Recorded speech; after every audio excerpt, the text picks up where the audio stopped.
du sein est les cancers les plus fréquents chez la femme et les cancers les plus meurtriers. Donc, les facteurs de risque de ces cancers, d'abord c'est l'âge, parce que la plupart de ces cancers se situent à partir de l'âge de 50 ans. Donc, toutes les femmes qui ont 50 ans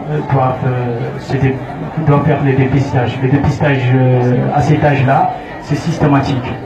Le dépistage a pour but de découvrir les lésions afin de les traiter par un traitement conservateur, c'est-à-dire de ne pas, avant qu'ils se métastasent, avant que les cancers se métastasent partout, là, il n'y a pas de chance pour les traitements.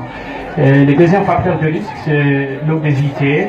Donc, l'obésité constitue donc un facteur de risque très important parce qu'on a constaté dans les statistiques, c'est des études qui ont été faites aux États-Unis, en Europe, parce qu'ici on ne fait pas des études. Le troisième facteur de risque, c'est la nulliparité. Donc, c'est les femmes qui se sont jamais mariées, et qui n'ont jamais eu d'enfants. Bon, c'est l'allaitement. Donc, toute femme qui allaite 5 enfants, on l'a considérée comme une femme qui est protégée contre les cancers du sein, parce qu'on a constaté que toutes les femmes qui ont allaité 5 enfants ne développent pas ces cancers. Et le quatrième facteur de risque, c'est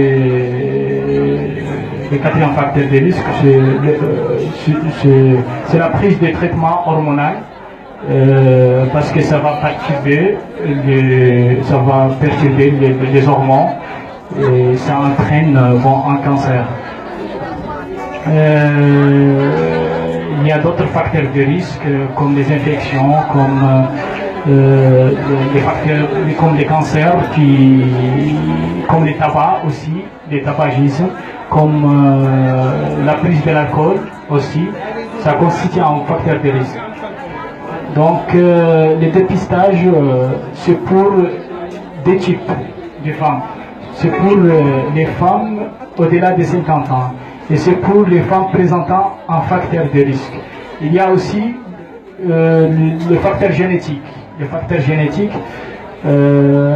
toute femme qui voit que l'un de ses familles ou bien l'une de ses familles qui a développé un cancer doit se méfier des cancers, doit aller au gynécologue pour se traiter, pour se prévenir de ces cancers. Merci beaucoup.